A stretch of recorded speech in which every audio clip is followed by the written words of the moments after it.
Orang tua saya juga hanya sopir angkot saja biasa, tapi bisa menyekolahkan saya sampai dengan S3. Anda bisa achieve itu dengan kerja keras, ada ketekunan, rajin, dan jangan lupa beribadah kepada Allah Subhanahu wa taala. Konsisten lah. Harus dengan jurusan yang Anda pilih, aktif di sana, insya Allah semuanya ada kebaikan untuk adik-adik sekalian. Karena ini masa lalu kita hebat. Mestinya kita lebih hebat daripada orang tua-tua kita yang dulu. Harus punya optimisme dan jadilah yang terbaik karena Anda punya minat di informatika dan teknologi dan informatika itu tidak salah. Pilihan yang sudah tepat untuk masa depan Anda dan masa depan Maluku Utara, bahkan masa depan Indonesia.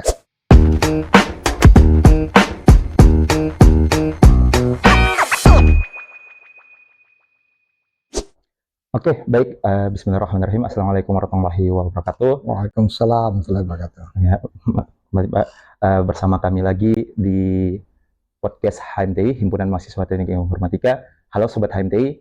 Jadi hari ini, dengan hari yang sangat luar biasa, kami sangat berterima kasih alhamdulillah dengan Bapak ada tamu spesial hari ini, yaitu Pak Dr. Tauhid Majid Pak Taufik Majid, SOS MSI.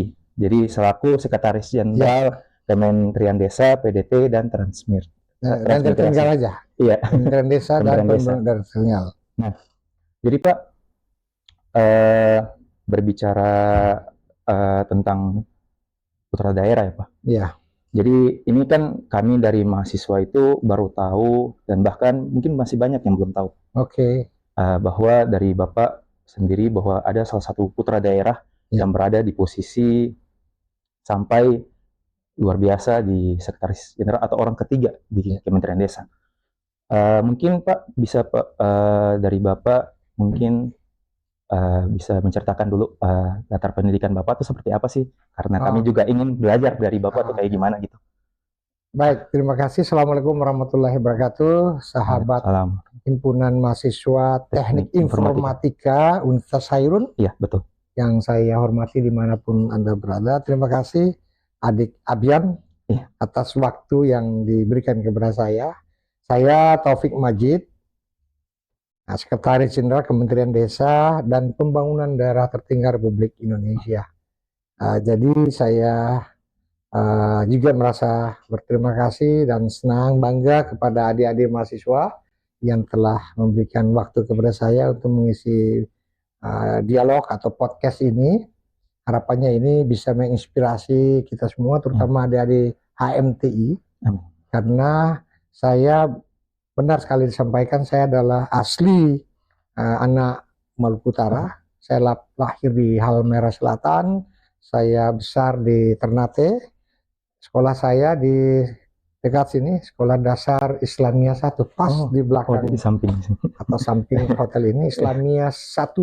Kemudian setelah SD Islamia 1 saya ke sekolah menengah pertama 1, jadi SMP 1. Habis SMP 1 tamat tahun 90 saya masuk ke SMA Negeri 1 Ternate. Jadi cita-cita saya waktu itu di SMA Negeri 1 Ternate, saya kebetulan ambil jurusan biologi. Langsung mau ke Universitas Indonesia karena Islamia 1, SMP 1, SMA 1 saya mau UI. Nah, tapi UI ternyata tidak, saya ke Universitas Samratulangi. UI-nya nanti di S2-nya. Jadi saya memberikan motivasi kepada adik-adik mahasiswa, khususnya kita bisa berasal dari desa yang terpencil sekalipun, dengan kondisi ekonomi yang pas-pasan. Saya dari Halmahera Selatan pindah ke Ternate, saya sekolah di sini, berpindah-pindah rumah ya, dari satu tempat karena belum punya rumah sendiri. Orang tua saya pada waktu itu, orang tua saya juga hanya sopir angkot saja biasa, tapi bisa menyekolahkan saya sampai dengan S3, bahkan sampai dengan jabatan tertinggi di birokrasi saat ini. Saya datang pertama di Kampung Arab ya, di sini. Kemudian ke Kampung Pisang, Kampung Makassar, kemudian ke Suasiu, kemudian ke Salero, kemudian ke Sangaji, di Siko Sangaji. Betapa perjuangan yang luar biasa. Artinya Allah kemudian memberikan pembalasan yang setimpal atas perjuangan kita. Yang penting kita betul-betul punya mimpi besar, punya cita-cita. Kata Bung Karno, gantungkanlah cita-citamu setinggi bintang di langit. Nah, kita harus berpikir besar, berpikir optimis, meskipun kita lahirnya di tempat yang kecil dan tidak punya apa-apa. Orang tua kita juga tidak punya apa-apa, tidak berlebih. Kita harus bisa menjadi orang yang betul berguna bagi masyarakat, bangsa, dan negara. Apalagi, misalnya yang beruntung, ada mahasiswa yang punya kelebihan, harusnya sekolah setinggi-tingginya. Saya hari ini jenjang kepangkatan saya sudah selesai. Saya sudah eselonnya sudah eselon 1A. Tidak lagi eselonisasi sesudah itu. Pangkat saya sudah 4E, sudah pembina utama, sudah tidak lagi di atas itu. Jadi saya kalau di jenderal itu sudah bintang 4. Sudah bintang 4, sudah paripurna, dan usia pensiun saya masih 6 tahun lagi. Tapi untuk ke sana tidak gampang. Saya dari eselon 5. Saya pertama kali masuk di kantor Sospol Ternate, Maluku Utara waktu itu. Kantor sosial dan politik, meskipun saya dari biologi. Saya selesai di Unsrat, jadi aktivis 98, kemudian ambil masuk di birokrasi, mengabdi Maluku Utara pada saat itu di kantor Sospol Ternate, kemudian masuk ke Badan Kesbangpol. Saya pernah di administrasi pembangunan di Setda, Sekretariat Daerah Provinsi Maluku Utara, pernah jadi sekretaris dinas, kemudian jadi kepala dinas Provinsi Maluku Utara. Banyak hal yang kita sudah bangun terkait dengan konektivitas wilayah antar pulau, antar daerah di Maluku Utara. Kemudian saya ke Kementerian Perhubungan, kemudian saya ke Kementerian Desa. Di Kementerian Perhubungan saya pernah di Litbang Perhubungan Darat dan Perkereta Apian. Saya ke sono sini pindah sana. Ujungnya saya sampai pada titik yang ada sekarang ini. Satu saja, kita harus punya niat besar dan punya optimisme bahwa Provinsi Maluku Utara tidak kurang sumber daya manusianya. Yang penting kita bisa mengelola kemampuan yang kita punya, yang dipandu, dinavigasi oleh satu niat tulus ikhlas untuk mengabdi pada bangsa dan negara. Insya Allah rewardnya Allah akan memberikan yang terbaik bagi kita. Ini harapannya adik-adik HMTI, ada yang lebih dari saya, bahkan ada yang bisa jadi menteri, ya. Apapun Anda bisa. Anda masih muda, punya kemewahan untuk meraih prestasi apapun yang Anda mau. Anda bisa achieve itu dengan kerja keras, ada ketekunan, rajin, dan jangan lupa beribadah kepada Allah Subhanahu wa Ta'ala. Itu penting sekali. Saya kira itu secara singkat gambaran saya yang anak desa di Halsel, yang kemudian bisa ada di Jakarta saat ini. Jabatan saya Sekretaris Jenderal Kementerian Desa dan PDT, bahkan saya mau pindah pun oleh menteri ditahan, bayangkan. Ditahan. Harus jadi sekjen. Ya, saya sekjen sudah 5 tahun. Sudah cukup lama saya di jabatan Sekretariat Jenderal Kementerian Desa. Itu kira-kira, mudah-mudahan ini menjadi inspirasi bagi adik-adik HMTI. Baik, pasti Pak. Oke Pak, tadi menarik Pak. Jadi luar biasa, yang saya paling ngerasa terkesan tuh apalagi orang tua Bapak sendiri itu maksudnya bisa mendidik anak yang sampai berada di posisi sekarang. Tapi ada satu hal yang mungkin kami bagi mahasiswa tuh jadi penasaran Pak, yang tadi Pak bahas bahwa awalnya kan Pak minatnya di biologi ya Pak. Nah itu bagaimana sih Pak ceritanya Pak dari biologi gitu, kok tiba-tiba langsung jurusan yang diminati, masuknya ke biologi malah kok berada di posisi karir yang sampai sekarang. Betul. Jadi sekarang ini saatnya tapi Anda sudah milih jurusan. Waktu masih SMA itu pilihannya banyak. Waktu saya di SMA Negeri 1, saya lulus dengan NIM yang cukup baik. Nilai saya tanpa tes masuk SMA 1. Waktu almarhum Pak Ut Hakim jadi kepala sekolah SMA 1, itu kita hanya 6 orang. Jadi orang tua yang lain membawa, mendampingi anak-anaknya untuk masuk, daftar sana. Saya datang sendiri aja karena NIM saya cukup tinggi, kasih masuk, selesai. Itu juga semasa SMA saya jadi sekretaris OSIS, ya. Kemudian lulus itu pilihan. Jadi karena pilihan saya biologi masih belum ada sesuatu yang pasti ya. Saya pernah yang melamar ke UI tadi di Universitas Indonesia itu jurusannya ambil Fakultas Kedokteran. Ke Universitas Diponegoro karena waktu itu ada sistem undangan ya. Di Undip Universitas Diponegoro saya masuk di Fakultas Rencana, masuknya di Fakultas Perikanan. Karena Undip terbaik perikanannya. Kemudian saya melamar ke UGM juga, Universitas Gajah Mada itu fakultasnya kehutanan. Jadi ada. Nah, kenapa? Karena saya ambil IPC. Jadi bisa ambil sosial, bisa ambil yang fisika. Jadi saya biologi A2, ambilnya bisa sosial, bisa yang eksak. Nah, tapi pilihan saya terakhir itu di seleksi penerimaan mahasiswa baru ambil 2 pilihan. Di Fakultas Kehutanan UGM dan jurusan ilmu pemerintahan di Unsrat Manado.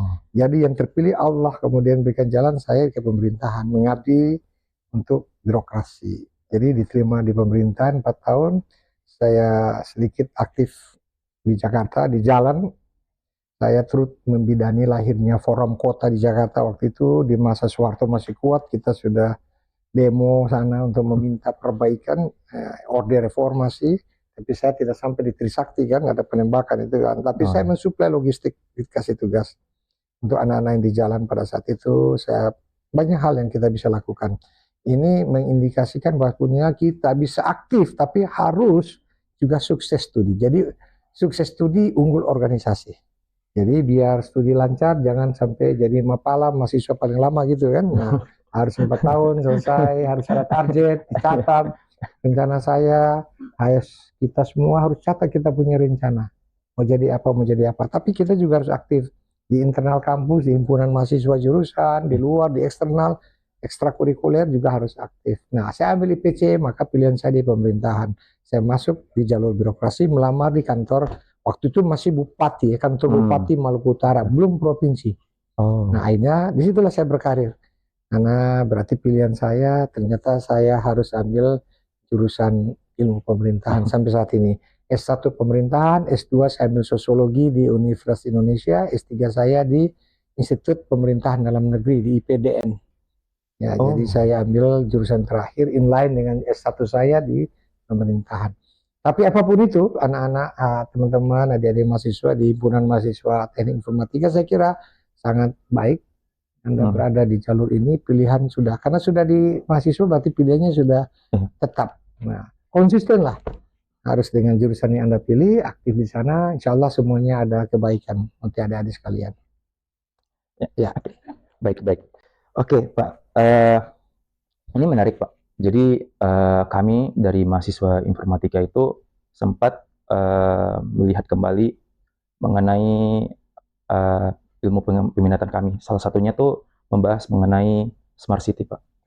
Tapi sebelum membahas Smart City, Pak, mungkin apalagi kami dari mahasiswa informatika tuh butuh gambaran, Pak. Mungkin menurut Bapak untuk yang apalagi Bapak selaku Sekretaris Jenderal Kemendes, Kementerian Desa, untuk menurut Bapak, desa tuh seperti apa sih?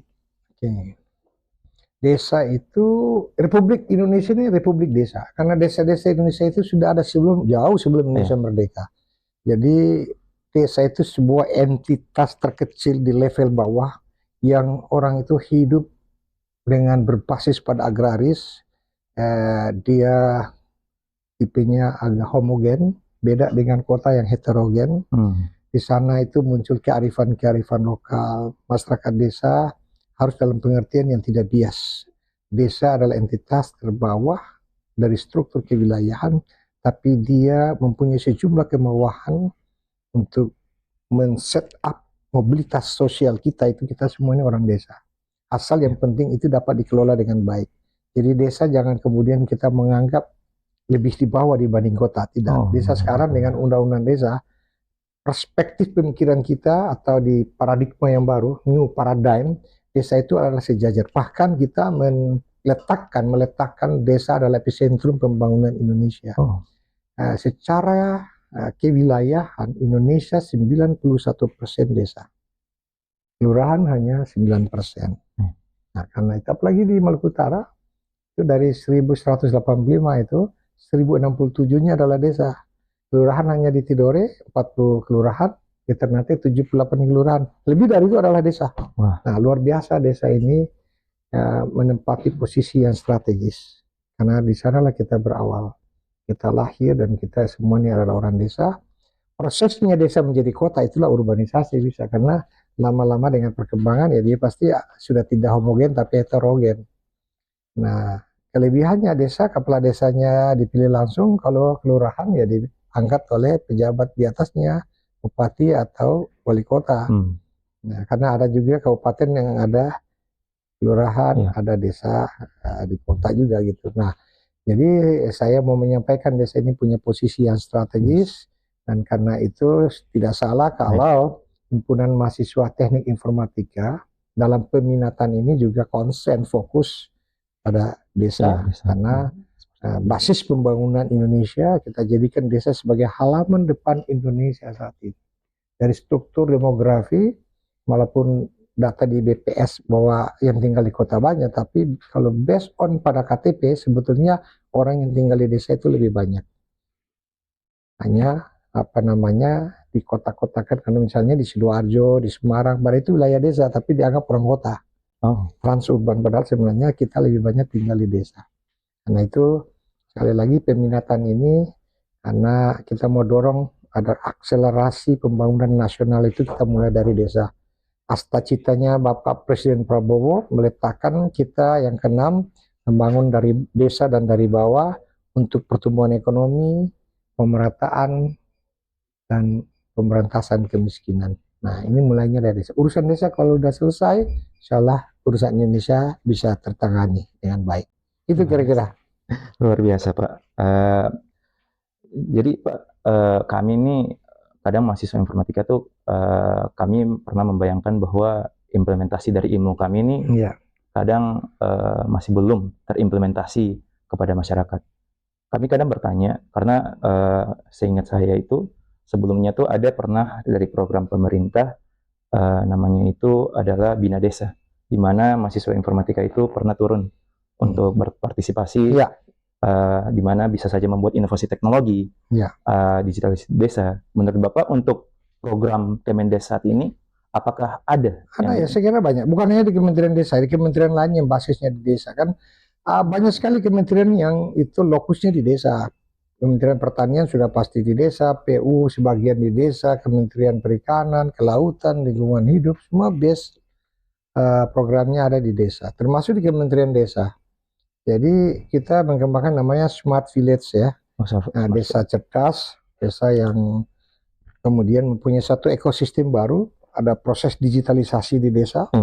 Dia harus familiar dengan yang namanya teknik informatika, karena ke depan ekosistem kita adalah ekosistem digital. Landscape baru pembangunan kita ini pembangunan yang berbasis pada pendekatan digital. Nah, kita sudah cerita artificial intelligence ya, kita bicara big data dan lain sebagainya, kita bicara apa namanya teknologi AI tadi. Nah, banyak potensi sumber daya yang dimiliki oleh desa mestinya itu dipromosikan secara digital, secara online. Makanya relevan sekali mahasiswa teknik informatika, kita dorong sama-sama. Nanti ada program yang namanya Smart Village ya. Perlu kita perkuat literasi digital untuk masyarakat desa.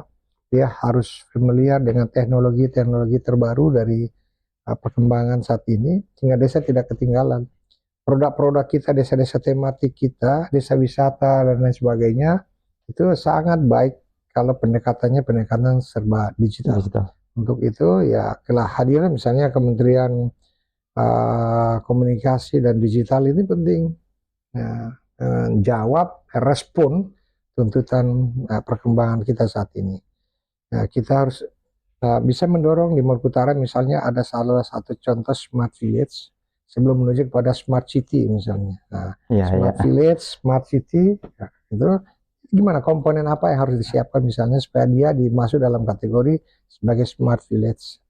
Nah, di Jawa sudah banyak pendekatannya, dia bisa menghimpun data itu dengan waktu secara real time, bisa mendapatkan data dengan pendekatan IT, pengumuman, regulasi, himbauan dan sebagainya itu semua digital. Bahkan memantau masyarakat juga secara digital.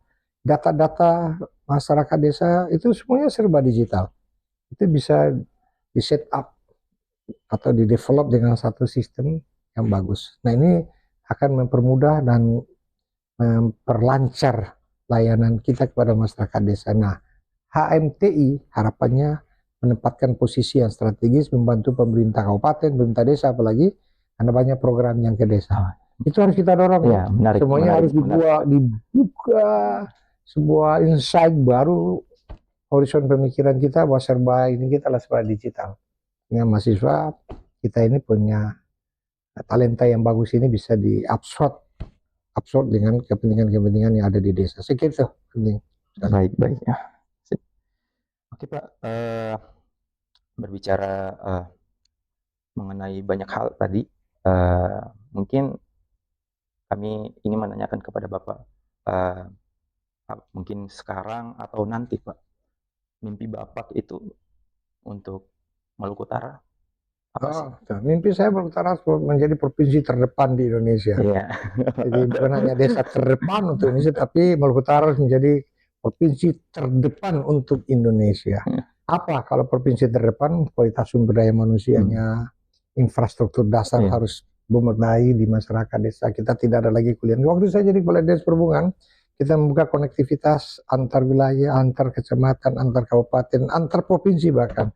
Saya membangun penyeberangan waktu saya jadi kadis, memperkuat misalnya jalur penyeberangan Ternate dengan Manado, dengan Bitung, kemudian Sula dengan Banggai di Sulawesi Tengah, kemudian Ambon dengan Teluk Bara di Sanana ya, Taliabu, kemudian di Halmahera Tengah, ya, di Patani GB dengan Raja Ampat, itu sudah bangun. Bahkan di masa saya kita memformulasikan bandar udara itu di Morotai yang 7 runway menjadi bandar udara lewat Timena. Waktu itu kita bangun persiapan sel Morotai, banyak sekali akses infrastruktur yang membantu untuk membuka keterisolasian masyarakat. Karena teorinya keterpencilan dan keterisolasian itu salah satu yang menyumbang angka kemiskinan di Maluku Utara. Jadi kita harus membuka konektivitas. Transportasi menjadi urat nadi masyarakat, urat nadi ekonomi masyarakat. Makanya bandara di Babula yang Anda naik pesawat turun itu, di masa saya selesaikan bandara udara walaupun dengan APBD yang terbatas waktu itu. Jadi dari bandara gedung terminal yang lama ke terminal yang baru. Dan alhamdulillah menyelesaikan bandara itu dengan sebaik-baiknya, dipakai sampai sekarang dan tidak ada unsur korupsi di sana. Tuh saya bangga sekali. Walaupun saya tertatih-tatih bekerja tiap hari, saya pantau dan seterusnya. Alhamdulillah bandara itu kita pakai. Terima kasih kepada masyarakat waktu itu mendukung sebelumnya walaupun pakai APBD. Nah, mimpi saya begitu, masyarakat Maluku Utara dari Human Development Index-nya harus naik, harus berada level nasional. Kita punya infrastruktur yang bagus, ekonomi kita bagus, anak muda kita jangan ada yang nganggur. Kita punya sekolah-sekolah yang kuat, akses masyarakat Maluku Utara bisa mendapatkan layanan pendidikan yang memadai, layanan kesehatan yang memadai, semuanya harus bagus. Karena kita harus menuju menjadi provinsi Maluku Utara adalah provinsi yang hebat, ditunjang dengan kearifan lokal yang masih kita pelihara. Negeri ini adalah negeri 4 kerajaan, negeri yang hebat di masa lalu. Negeri ini yang menjadi kebanggaan bukan hanya untuk orang Maluku Utara tapi Nusantara. Bagaimana kehidupan keberagamaan di tengah keragaman. Waktu itu dijaga dengan baik oleh kerajaan Ternate, Kesultanan Ternate, Kesultanan Tidore, Bacan dan Jailolo. Ini membentuk Maluku Kiaraha. Ini membutuhkan figur terbaik yang bisa memimpin, memandu masyarakat Maluku Utara untuk hidup damai. Jadi saya bilang keberagamaan di tengah keragaman. Kita punya semangat dalam perbedaan, kita bisa menyatukan seluruh entitas apapun, atas nama apapun, asal usul agama, ras dan antar golongan. Kita harus hidup damai, harus hidup rukun dan punya satu semangat civilized. Jadi tata cara bermasyarakat yang baik, masyarakat yang betul-betul saling mencintai satu dengan yang lain, diikat oleh kekeluargaan. Di Ambon punya Pela Gandong ya, bersaudara semua. Di Maluku Utara kita punya Marimoi, Ngoni Futuru dan sebagainya. Pertanyaannya, apakah adik-adik mahasiswa masih mendapatkan nilai-nilai itu? Marimoi, Ngoni Futuru, Ternate, Majang, negeri para raja, harusnya diisi oleh orang-orang kita yang hebat. Mimpi masa lalu orang tua-tua kita, nenek moyang kita akan bersedih kalau Maluku Utara tidak maju. Karena ini masa lalu kita hebat. Mestinya kita lebih hebat daripada orang tua-tua kita yang dulu. Mestinya seperti itu. Bukan diisi berpikir kampung sana, kampung sini, asal sana, asal sini, agama sana, agama sini. Tidak boleh. Itu berpikir pluralisme. Semangat orang dari suku manapun ya silakan. Tapi kita diikat oleh satu persaudaraan, satu ikatan kekeluargaan dan persaudaraan yang hebat. Ini butuh lokomotif. Makanya pimpinan di Maluku Utara siapapun dia, dari gubernur, bupati, wali kota, sampai kepala desa harus mampu memandu, menavigasi masyarakat Maluku Utara supaya hidup rukun dan damai. Karena cita-cita kita bukan siapa yang paling banyak, tapi kita memperjuangkan keadilan. Keadilan apa? Kesertaan untuk semua orang di Maluku Utara. Ini penting. Itu mimpi saya. Luar biasa. Ya. Jadi tidak penting mau jadi gubernur, tidak mau jadi gubernur, mau jadi bupati atau tidak jadi bupati. Yang penting adalah orang Maluku Utara menjadi orang yang hebat. Kedikdayaan kita masa lalu jangan jadi cerita masa lalu yang mana tidak ada lagi. Nah, Anda harus bertanya kepada pemimpin-pemimpin yang ada sekarang ini. Tiap kamu adalah pemimpin dan tiap pemimpin akan dimintai pertanggungjawabannya. Termasuk ada di mahasiswa. Teruskan semua ini, semangatnya harus disebarluaskan. Virus-virus kebaikan itu harus jalan semua. Teriaklah yang benar itu benar, yang salah itu salah. Katakanlah yang benar meskipun itu satu ayat. Balighu anni walaupun ayat. Itu fungsi kritismenya mahasiswa di sana. Jangan sana sini apa segala macam terjebak pada pragmatisme politik. Politik penting tapi politik yang mensejahterakan, bukan pragmatisme politik yang tujuannya jangka pendek. Kita lagi jangan berjuang dengan bola-bola pendek tapi bola-bola panjang, jangka panjang. Ke depan Unhair, HMT nanti seperti apa? Apakah Unhair nanti seperti ITB? Apakah nanti kita akan bangun satu khusus secara tematik vokasi di Maluku Utara yang memenuhi kebutuhan untuk pengembangan sumber daya alam di Indonesia, di Maluku Utara? Jangan kita bilang ITB, jangan cerita bahwa kita harus keluar semua ke ITB, ke IPB, ke UI. Dulu kalau di masa saya, tapi sekarang Unhair hebat, Universitas Muhammadiyah hebat, mana nanti? Ini banyak universitas IAIN hebat di sini. Kita harus jadi hebat. Jadi cerita Indonesia, kacamatanya jangan jadi kacamata Jakarta, kacamata Surabaya, Bali, kacamata Indonesia semua kita. Toh masa lalu kan orang dari Belanda, dari Portugal, Portugis, Inggris semua datang di sini. Jadi sentuhan globalisasi sudah dimulai dari Maluku Utara. Pertautan kita dengan globalisasi itu sudah dari dulu sejarah 1250-an. Sultan kita yang pertama Pak Mansur Malamo. Itu hebat kita. Mana sekarang kita tergantung dengan pihak luar. Berarti ini anomali sejarah. Ini harus dikembalikan. Dan harapannya ada di anak-anak, adik-adik generasi muda Maluku Utara. Makanya harus hebat. Perlu ada transformasi Maluku Utara. Itu penting. Wah, luar biasa. Dari mimpinya, Pak, ini ada pertanyaan paling banyak ya. Sebelum kami bertemu dengan Bapak kan, kami sempat bertanya kepada teman-teman kami yang mahasiswa informatika. Menurut Bapak itu mana sih yang menjadi tantangan besar dalam lingkup Maluku Utara untuk desa, dan di mana saja untuk peran mahasiswa informatika mereka bisa masuk ke sana? Iya, saya kira yang paling penting Maluku Utara kalau dibangun itu satu, pendidikan dan kesehatan. Untuk memutus mata rantai kemiskinan di Maluku Utara, kita harus hebat di pendidikan, SDM-nya. Yang kedua, orang Maluku Utara harus sehat. Jadi rumah sakit harus diganti dengan rumah sehat. Jadi kita bukan mengobati orang sakit, tapi kita menjaga jangan sampai orang sehat jadi sakit. Nah, itu penting. Mencegah. Jadi harus jadinya rumah sehat. Jadi harus ada rumah sehat di mana-mana tuh. Hotel ini kalau saya jadi wali kota atau gubernur, rumah sakit itu harus seperti hotel gitu. Jangan orang sakit datang sini tambah sakit gitu kan. Nah, orang yang belum mati jadi setengah mati, yang setengah mati jadi mati. Ya itu bahaya. Akhirnya apa, orang berobat di sini lari ke Jakarta, lari ke Makassar, ke Manado. Terus di Maluku Utara apa? Kita punya kontribusi tambang, kita punya potensi perikanan, kehutanan, pertanian kita untuk mengobati orang sakit di Maluku Utara. Di mana? Uangnya di mana? Pertanyaannya begitu. Orang sehat datang di rumah sakit jadi setengah mati. Orang yang sudah setengah mati datang ke rumah sakit bisa mati. Orang Betawi bilang koit.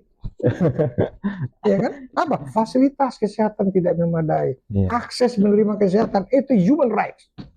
Di desa juga orang mau berobat, lari ke Ternate semua. Apakah di kecamatan nggak ada puskesmas? Nggak ada pustu. Lari ke ini. Sudah begitu kita kekurangan obat, ya apa-apa. Mahasiswa mencetir kita kekurangan sarana prasarana kesehatan, obatnya habis, orang apalagi pakai BPJS, antri panjang. Sudah begitu dokternya di mana? Kurang. Dokter spesialis kurang. Ya, teman-teman muda ini harus dorong. Pendidikan harus lokal. Orang teknik informatika harus banyak di sini karena kita butuh Maluku Utara harus go internasional. Punya melek teknologi, melek informatika. Harus kuat, infrastrukturnya harus kuat. Baru kita bicara kesehatan. Kalau ini kuat, tidak lagi orang miskin di Maluku Utara. Ya, tinggal komitmen para pemimpin. Dua ini sebagai leading sektor. Yang lain sarana prasarana jalan ya, apa namanya? Ini kita susah. Jalan tidak bagus, bagaimana guru-guru mau belajar di sekolah? Nah, jadi dua, pendidikan kesehatan menjadi penting untuk mendorong ekonomi Maluku Utara. Supaya kita larinya cepat. Karena Indonesia Maluku Utara tidak cukup dengan berjalan, harus melompat, berlari untuk mengejar ketertinggalan. Ukurannya apa? Hari tinggal lihat PDB kita, lihat Human Development Index kita, derajat kesehatan kita berapa, keterbukaan kita, demokrasi di Maluku Utara bagaimana, itu semua paham nggak? Pimpinan-pimpinan kita di Maluku Utara dengan itu harus kuat. Nah, sehingga saya kira kalau ini diselesaikan, insya Allah kembali Maluku Kiraha akan hebat lagi di masa yang akan datang. Begitu kira-kira. Ya, luar biasa. Oke Pak, padahal satu pertanyaan tapi menjawab semua. Iya. Karena saya mau sholat dulu, belum sholat. Oke Pak, mungkin sebelum untuk menutup sesi podcast saat ini, mungkin terakhir Pak, pesan dari Bapak untuk anak muda atau terkhusus kepada mahasiswa informatika. Ya, saya kira pesan saya, jadilah yang terbaik. Kita banyak di Jawa, di Jakarta, orang besar di tempat besar, tapi akan hebat kita bisa besar di tempat yang kecil. Jadi tidak apalah kita punya orang tua yang saya bilang tadi hanya supir angkot, bahkan saya juga pernah jadi sopir, tapi kita bisa besar dengan apa yang kita punya sekarang. Harus punya optimisme dan jadilah yang terbaik karena Anda punya minat di informatika dan teknologi dan informatika itu tidak salah. Pilihan yang sudah tepat untuk masa depan Anda dan masa depan Maluku Utara, bahkan masa depan Indonesia. Tetap optimis, tetap semangat, dan jangan pernah lelah mencintai Maluku Utara. Siapapun jadi gubernur, siapapun jadi bupati, siapapun jadi apa, jangan pernah lelah mencintai Maluku Utara. Berikanlah yang terbaik, karena Allah akan nilai. Allah nilai tidak penting seberapa besar atau banyak, tidak. Tapi seberapa adil dan seberapa benarnya kita. Keadilan dan kebenaran tidak ditentukan oleh banyak atau sedikit. Harus yang penting. Memperjuangkan kebenaran dan memperjuangkan keadilan. Dan idealisme dari mahasiswa. Khususnya di himpunan mahasiswa teknologi teknik informatika. Berjuang terus. Perjuangkan kebenaran dan keadilan. Sedikit pun Anda tidak apa-apa. Jangan terus penuh dengan semangat. Insya Allah Allah senantiasa merahmati dan melindungi kita semua. Kira-kira itu Bapak. Oke Pak, mungkin itu saja dari kami dari podcast HMTI. Terima kasih Bapak. Siap, sama-sama. Terima kasih. Ya, luar biasa. Insya Allah baku dapat lagi. Ya. Mari moi futuro. Luar biasa. Ya, ini saja. Ya, terima kasih ya semua. Ya, Pak.